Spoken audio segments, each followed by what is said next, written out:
cette capsule, aujourd'hui, donc, le groupe TIC Afrique vous présente la capsule numéro 2, portant sur comment utiliser les outils sur Google Drive et les intégrer pour la pratique pédagogique.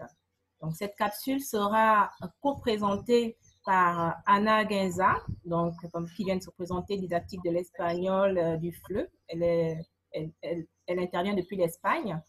Et moi, Mireille Essoneban, didactique du français, qui intervient depuis le Gabon.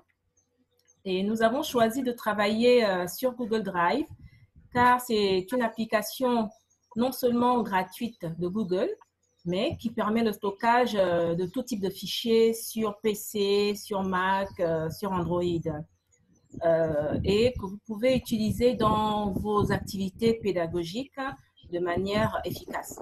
Donc, il faut savoir que Google Drive a été lancé en 2012 et vous permet de stocker de manière gratuite 15 gigas d'informations, tout type d'informations. Donc, en fait, c'est un outil de stockage, hein, c'est le cloud de Google. Et il est possible de modifier, d'accéder aux fichiers où que vous soyez. Donc, quand vous avez stocké des choses sur Google Drive, après, vous pouvez reconsulter ces documents sans forcément avoir besoin d'une clé, mais à partir de n'importe quel ordinateur. Donc, on va voir que Google Drive regroupe d'autres petites applications. Alors, ce que je vais faire, en répondant d'abord au message, d'accord, okay. Je vais donc faire un partage d'écran parce que nous avons réalisé un travail avec Anna sur un slide ici. Donc, je vais aller sur Google Drive. Donc, vous voyez ici comment je fais pour aller sur Google. J'ai cliqué sur les différentes applications et puis là, on a Google Drive. Donc, je clique dessus.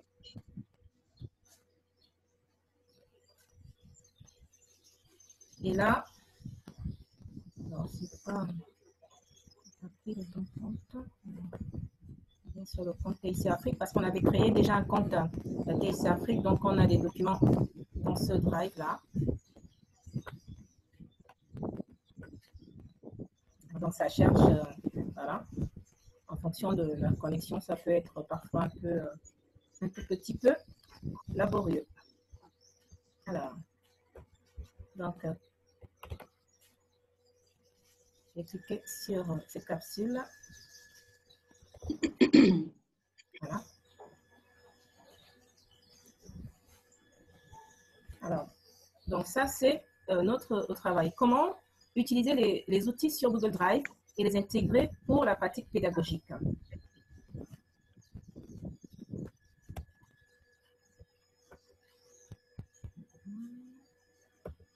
Aller un peu vite. Alors, présentation donc, de Google Drive. Donc, il faut savoir que Google Drive, c'est une application gratuite, comme je disais tout à l'heure, de stockage de tout type de fichiers. Évidemment, pour aller sur Google Drive, il faut avoir un compte Google, mais aujourd'hui, on peut aussi, à partir d'un compte Yahoo, utiliser le Drive parce que Microsoft de Windows là, le permet. Donc, il faut avoir un compte, il faut avoir un appareil multimédia. Ici, vous avez par exemple une tablette. Là, vous avez un PC ordinaire. Ici, vous avez un Mac. Avec Mac, vous y allez. Ou alors, là, c'est un téléphone et là, vous avez un iPad. Donc, tous ces appareils vous permettent de utiliser Google Drive sans problème. Ensuite, l'idéal, c'est de travailler d'abord vos fichiers lorsque vous avez une connexion Internet, parce qu'après, quand vous avez déjà, par exemple, enregistré des fichiers sur le Drive, vous pouvez les consulter même hors connexion. Donc, ça, c'est en ce qui concerne Google Drive. On vient donc à l'option du Drive présentée par Anna. Donc, excusez-moi 2 secondes. Voilà. Tu peux peut-être lancer Mireille sur lire pour qu'on puisse voir. Attends, si jamais je le lance ici, est-ce que. Non, ça ne marche pas. Ok, d'accord. Donc, est-ce que tu peux cliquer sur lire pour qu'on puisse voir en grand écran la diapositive? C'est là, c'est sur l'écran, tu ne la vois pas? Là-haut.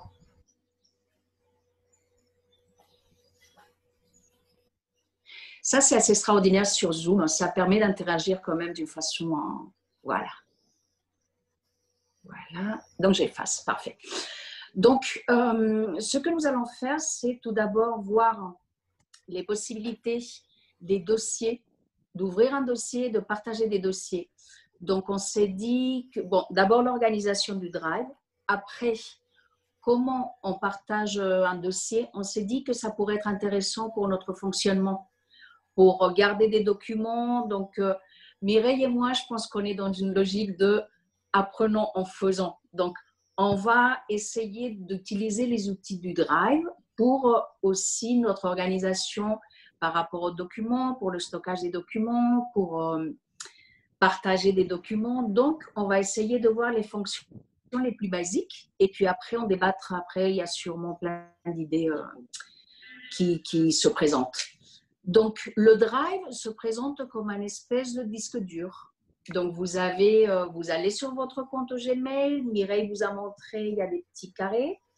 Donc, vous cliquez sur le Drive et vous arrivez sur ce Drive. Ça fonctionne comme un disque dur. Et à partir de ce Drive, vous avez la possibilité, donc, comme n'importe quel disque dur, de créer un dossier. Vous le voyez là. Donc, de créer un dossier ou bien d'importer des fichiers que vous avez ou d'importer d'autres fichiers. Et vous avez plusieurs possibilités de création de différents… Oups, attendez, voilà, on efface et on efface. OK. Donc, on a la possibilité de créer plusieurs types de documents, comme vous pouvez voir ici. D'accord? Vous pouvez voir ici, vous pouvez voir… voilà. Donc, ça, c'est des différents types de documents. Donc, Google Docs, qui correspond à un Word, plus ou moins, on va vous expliquer ça après pour voir toutes les possibilités. Donc, voilà, ça s'organise comme un disque dur. Après, on va passer rapidement à la création. On va passer rapidement à la création d'un fichier. Comment à l'intérieur de ce disque dur, on peut créer des fichiers et on peut partager des fichiers. D'accord?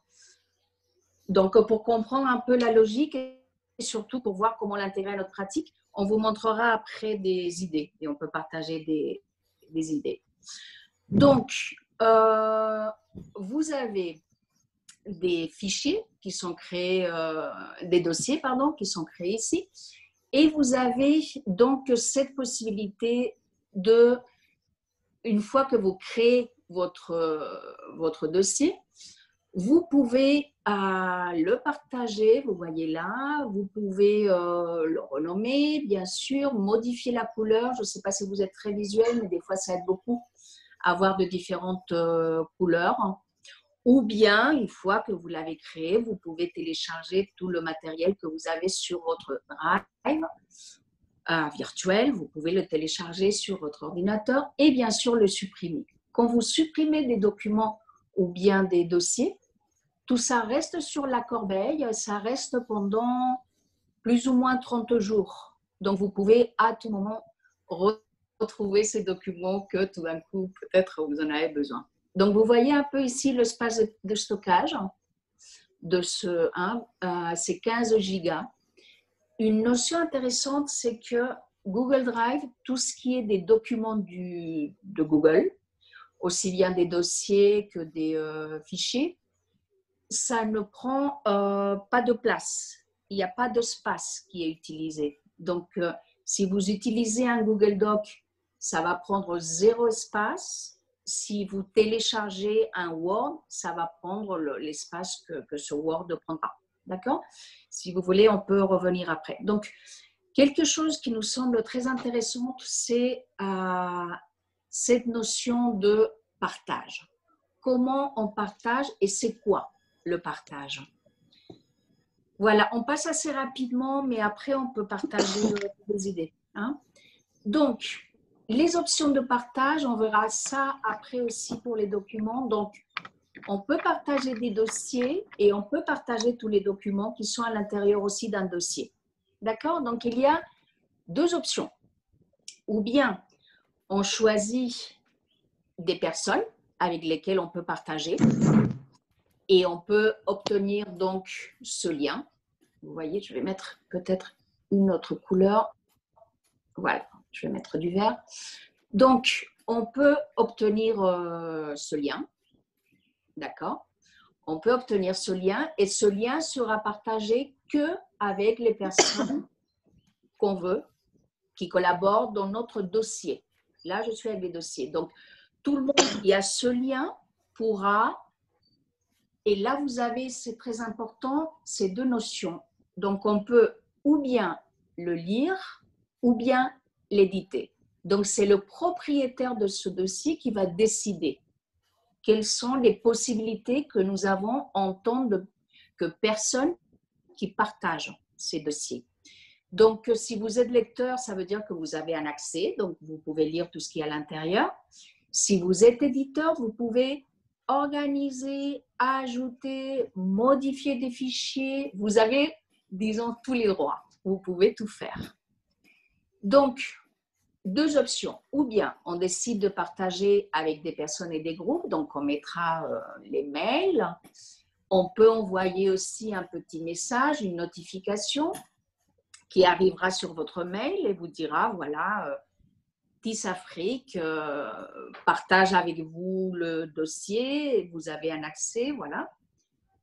Et une autre, la deuxième possibilité, c'est tout simplement de vous obtenir un lien, vous envoyez ce lien à tout le monde et vous donnez, c'est vous en tant que propriétaire de ce document qui allez décider aussi quels sont les droits d'accès que vont avoir les personnes qui vont recevoir ce lien. Donc, si vous recevez ce lien, vous pouvez ou bien le lire ou bien l'éditer. Donc, vous voyez deux options différentes. Ou bien vous partagez qu'avec certaines personnes un lien et vous décidez si ces personnes peuvent lire ou peuvent éditer, ou bien tout le monde peut obtenir ce lien et peut travailler dans ce lien que vous envoyez. Si jamais je ne suis pas assez claire, n'hésitez pas, d'accord? Parce que c'est énormément de notions, on peut peut-être en parler après. Donc, on passe après, une fois qu'on a créé notre fiche, notre dossier et on a décidé quels sont les droits d'accès et comment on veut faire accéder au reste des participants, si c'est des personnes concrètes ou tout le monde qui a ce lien peut accéder à ce lien, on peut créer à l'intérieur des documents. Donc, quand on crée un document Google Docs, c'est normalement ce qu'on vous envoie, Mireille et moi. Par exemple, on a créé certains documents, on avait envoyé un document pour que tout le monde puisse s'inscrire, donner son mail. Voilà, donc Google Docs, vous créez le document, la sauvegarde est automatique, donc vous n'avez pas à sauvegarder ce document. Et ce qui est intéressant, c'est qu'on a des historiques. Pour moi, c'est extrêmement utile parce que je peux avoir accès à toutes les sauvegardes automatiques qui ont été faites avant. Ça veut dire que l'information ne se perd pas. Je ne sais pas si vous avez... Enfin, moi, j'ai plusieurs anecdotes dans lesquelles j'ai sauvegardé sur Word et tout était perdu et mauvaise manipulation et ça a créé pas mal de problèmes pour moi de temps, de devoir refaire beaucoup de matériel. Donc là, vous sauvegardez, mais l'historique est là. Donc, vous pouvez y accéder à tout moment. Au niveau du partage, c'est un tout petit peu la même chose qu'on a vu pour les fichiers, pour les dossiers, pardon. Donc, vous pouvez décider ou bien vous envoyez ce lien à des personnes concrètes ou bien vous faites un partage avec un lien que vous envoyez. Vous décidez après si les personnes avec lesquelles vous partagez vont seulement pouvoir avoir le droit de lire ou vont avoir aussi le droit d'écrire on verra après des idées pour l'intégration didactique, hein, des choses que j'ai pu faire en cours. Et donc, vous avez la possibilité aussi de dire cette personne peuvent commenter seulement, peuvent commenter ce document. Je ne veux pas qu'ils puissent le manipuler, mais il peut le commenter. Donc, c'est très, très riche. On voulait vous montrer, donc vous avez, voilà, vous décidez les notions de partage, comment vous partagez. Vous pouvez aussi créer une copie. Vous pouvez aussi créer une copie. Ça, c'est assez utile parce qu'il y a des fois des documents ou des présentations qui sont intéressantes. Donc, vous créez une copie, vous travaillez sur un autre document. Il y a aussi une fonction qui, moi, m'aide énormément parce que mon Drive est plein de dossiers partout et je travaille avec plusieurs documents qui font référence à plusieurs sujets. Donc, le même document peut être sur de différents dossiers et ce document s'actualisera au fur et à mesure. Donc, pour moi, c'est extrêmement utile. Donc, le même document qui va être sur plusieurs dossiers et qui va s'actualiser au fur et à mesure et je peux écrire dans n'importe quel dossier.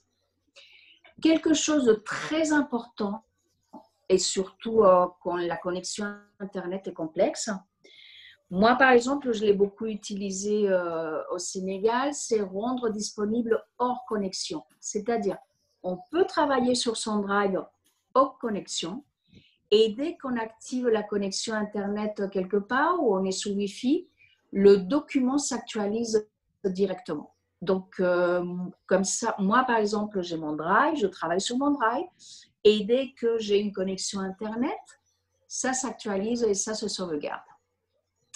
Après, bien sûr, vous pouvez modifier la langue, vous pouvez faire la configuration. Il y a d'autres choses aussi que je voulais vous montrer. Je ne veux pas prendre trop de temps. Donc, on pourra en parler après. Donc, c'est les modules complémentaires. C'est les modules complémentaires. Moi, c'est quelque chose qui m'aide énormément. Donc, sur les modules complémentaires, vous pouvez, moi par exemple, j'ai des rubriques d'évaluation. Il y a plein de choses que vous pouvez utiliser pour votre doc, pour l'améliorer, pour ajouter énormément de choses. J'ai des index que je peux placer. J'ai même, je travaille beaucoup dans l'analyse du discours, donc j'ai des modules qui m'aident à créer ou à voir les fréquences de mots, par exemple. Donc, vous avez plein de petits modules complémentaires qui sont gratuits. Énormément, il y en a énormément, qui sont mis à disposition pour pouvoir travailler. Et vous pouvez les télécharger tout le temps. Il y en a un que j'utilise sinon particulièrement. Donc, vous avez les modules complémentaires et puis après, vous avez des fonctions que vous pouvez ajouter. Donc, je ne sais pas, vous connaissez peut-être Zotero, c'est voilà, c'est pour la gestion bibliographique. Donc, moi, je l'utilise, il fonctionne très bien sur Google Doc. Donc, c'est pour la gestion bibliographique, ça m'aide à ajouter mes références, à ajouter mes citations. Donc, c'est un très, très, très puissant outil pour la gestion bibliographique. Gratuit, j'insiste, en libre accès et c'est un outil extrêmement puissant.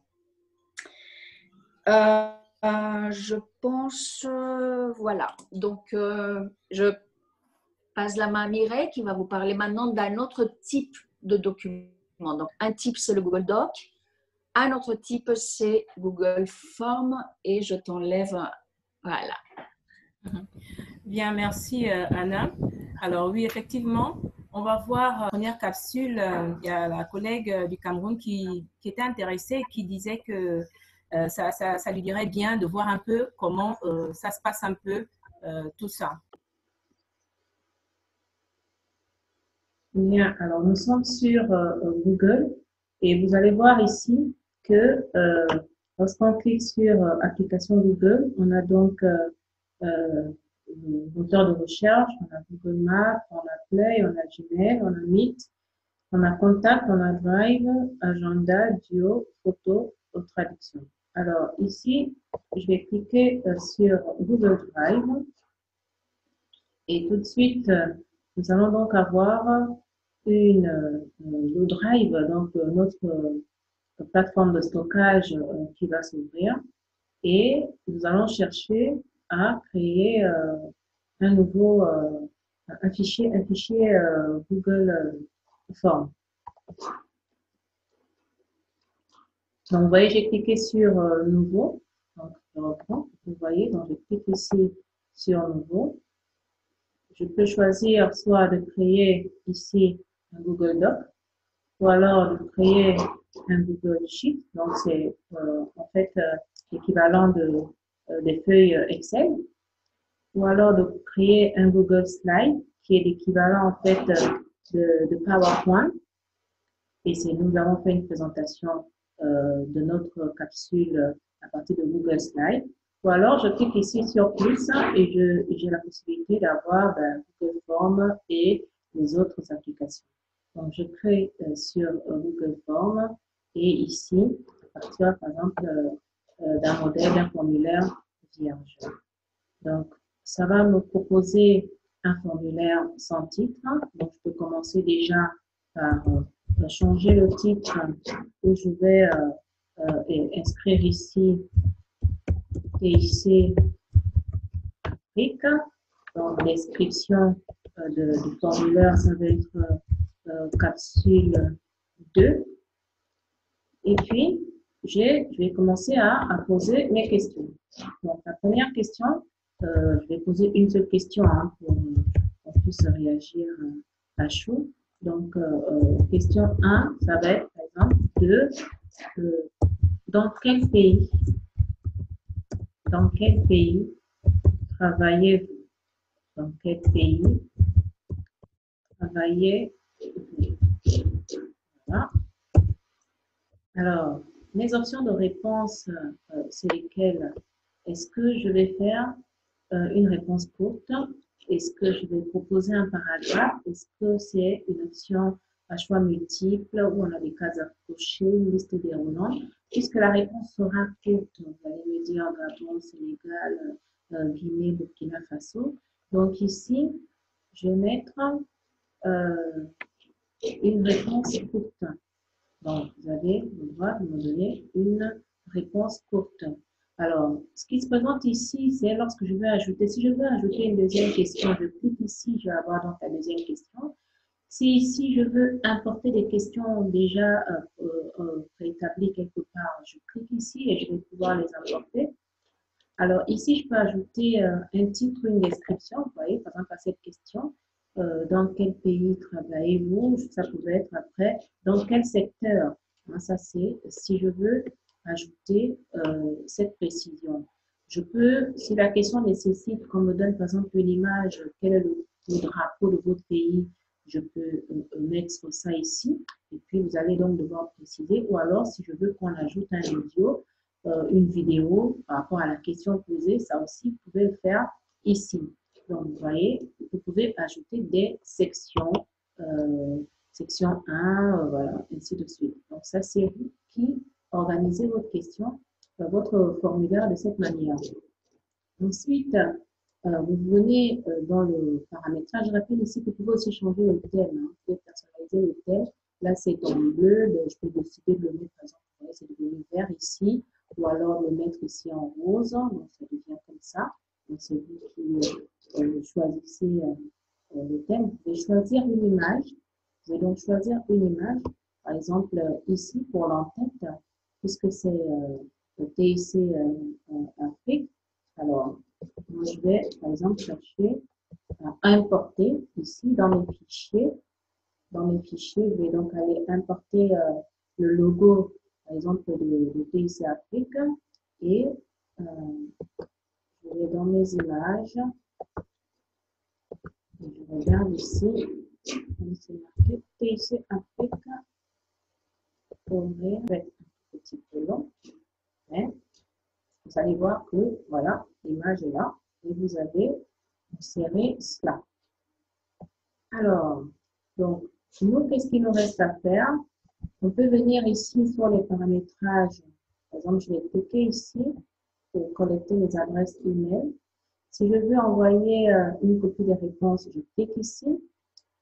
Si je veux limiter les réponses, donc limiter à une réponse, c'est-à-dire que vous avez fait le questionnaire une fois, vous ne pouvez pas le refaire en tout cas sur le même appareil. Les parents peuvent modifier les réponses après envoi. Non, je ne n'autorise pas consulter les graphiques récapitulatifs. Les réponses qui tombent de tête, par exemple, je peux cliquer là-dessus. Alors là, c'était les paramètres généraux. Paramètres de présentation. Vous pouvez cliquer sur afficher la barre de progression pour les questions, hein, ou alors ne pas cliquer dessus. Et puis, au niveau des questionnaires, bon là, vous n'avez pas l'accès, donc convertir le questionnaire, ainsi de suite. Donc ça, c'est pas ce qui nous intéresse. Alors, donc, on va donc envoyer le questionnaire. Comment allons-nous envoyer ce questionnaire? Donc, les options d'envoi sont soit par mail, soit par lien, ou alors vous avez aussi une autre option ici, intégrer le code HTML. Alors, si on choisit d'envoyer par adresse email, ça veut dire qu'on va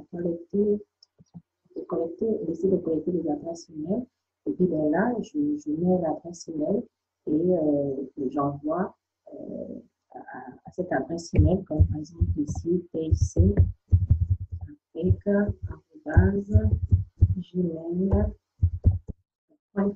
C'est déjà enregistré, c'est là. Ensuite, est-ce qu'on va inclure le formulaire dans les mails? Oui, c'est peut-être l'idéal. Et on peut ajouter ici des collaborateurs. Donc, vous mettez simplement les adresses.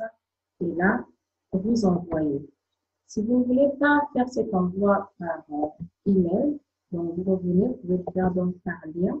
Ça veut dire ici que vous allez copier ce lien-là, vous le copiez, et puis vous allez l'envoyer après dans vos différents réseaux.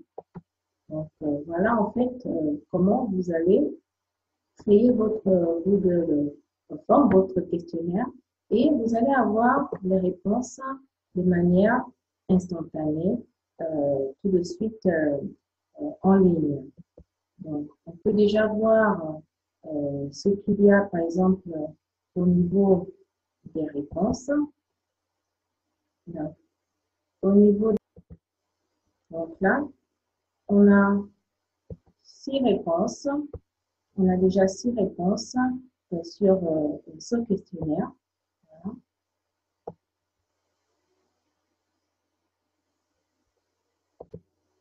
Alors, ce qui peut aussi être intéressant ici, c'est que vous pouvez, par exemple, au niveau, quand c'est un questionnaire que vous voulez faire dans la classe pour une évaluation, vous pouvez donc convertir votre questionnaire ici en activité d'évaluation, et puis pour chaque question, vous allez préciser le nombre de points obtenus par l'étudiant. Donc, par exemple, si je clique ici, donc on a attribué un certain nombre de points à chaque question et activé la notation automatique.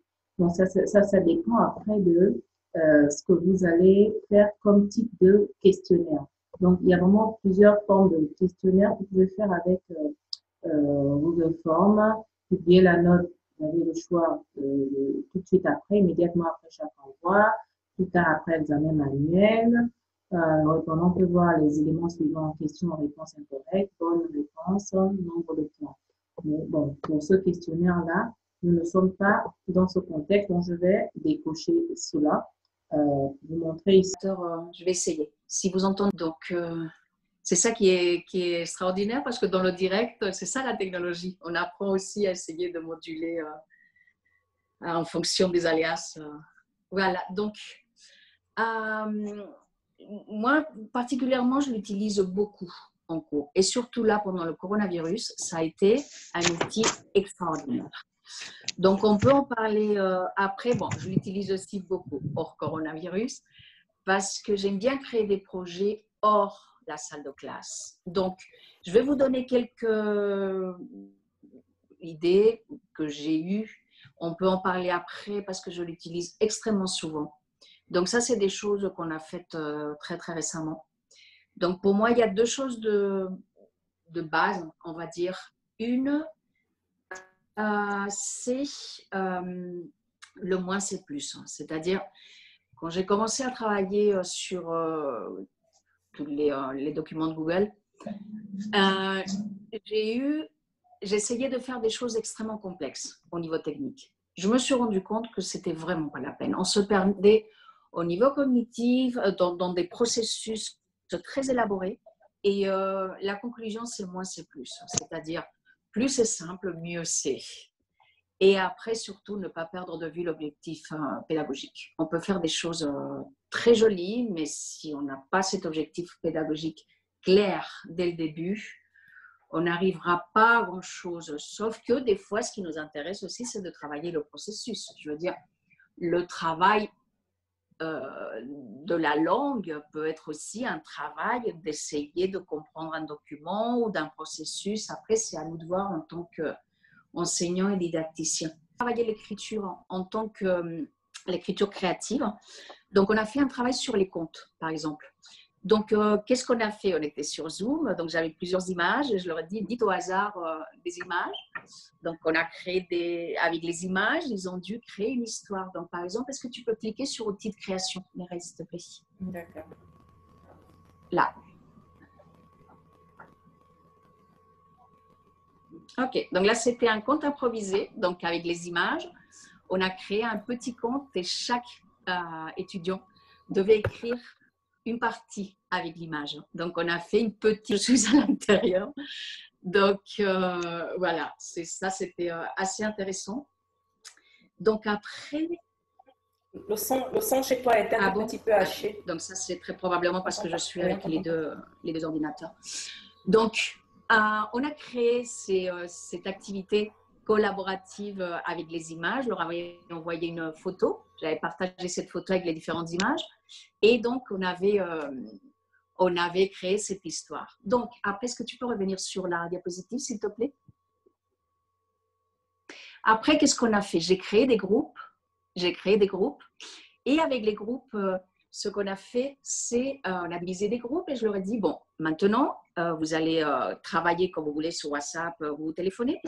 Et ce que vous allez faire, c'est créer des petites histoires en groupe. Bien des temps du passé, il fallait utiliser les connecteurs pour créer des comptes, il fallait utiliser une structure pour créer les comptes. On a travaillé tout ça avant. J'avais stocké tout matériel sur un de ce qu'ils ont fait après, c'est… Donc, je laisse l'ordinateur, les deux en même temps. Je pense que ça passe bizarrement. Donc, ce qu'on avait fait, c'est travailler aussi bien la création que l'organisation. Je me suis rendu compte qu'il fallait aussi apprendre à s'organiser. Donc, ce qu'on a fait, c'est ces comptes qu'ils ont travaillé en groupe avec des contraintes concrètes. Est-ce que tu peux cliquer sur organisation, s'il te plaît, Mireille? Donc là, on a appris dès le début à s'organiser pour tout ce qui est un travail en ligne. Donc, ils ont créé leurs petites histoires entre eux. Et après, je leur ai demandé, je vais vous montrer une ressource très, très simple qui a assez bien marché et du mal au début à tout ce qui est le transfert technologique. Ils sont très bons avec leur WhatsApp, mais après, le transfert dans l'éducation se faisait très difficile. Donc, ils ont créé leur compte et ils ont créé ce qu'on appelle des livres virtuels.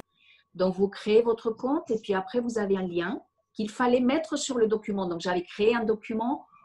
J'avais créé le lien, ils avaient le lien, je leur avais envoyé le lien, donc tout le monde pouvait éditer ce lien. Donc, par exemple, Mireille, est-ce que tu peux cliquer sur le numéro 2, je pense la bague, je ne sais pas, comme ça un peu au hasard. Donc, pour que vous voyez un peu, c'est extrêmement simple. Vous mettez à l'intérieur de cette application un Word et il le transforme en livre virtuel. Donc, le résultat est très intéressant. C'est très joli. Est-ce que tu peux peut-être, voilà, il y a quelques publicités, mais ça… Ici, sur la petite flèche. Mireille? Oui. Merci beaucoup. En bas.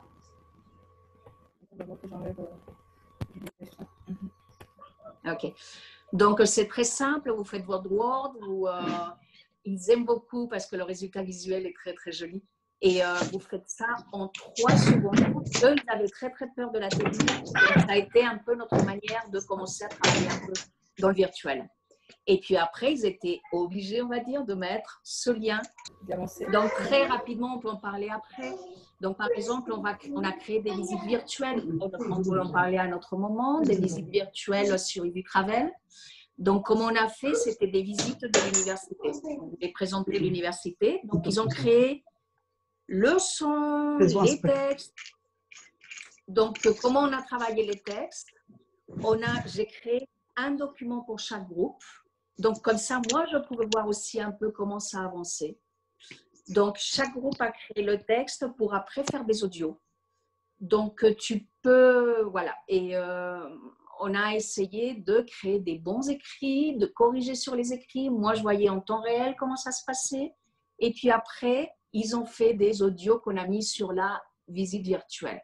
Et clique sur une correction coopérative. J'ai vu un documentaire d'un réalisateur sénégalais qui nous avait fait le plaisir de nous parler aussi un peu. Donc, en fait, ce qu'on avait fait, c'est qu'on avait travaillé les synopsis. Ce n'est pas des vrais synopsis, mais ce n'est pas important à comprendre comment on faisait des synopsis, synthétiser l'information.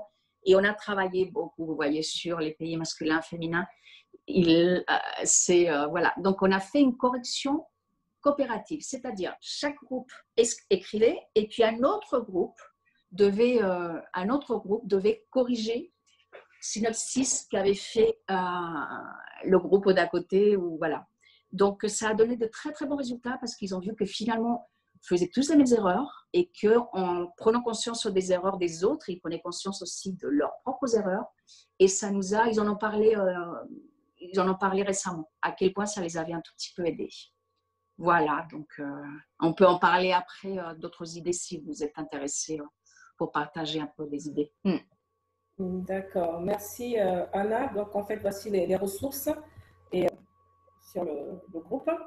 Et donc on va poursuivre le débat sur le groupe WhatsApp, c'est-à-dire si vous avez des questions, parce que là on a un peu débordé. Si vous avez des questions, et on vous enverra aussi ces liens sur le groupe. Merci à tous.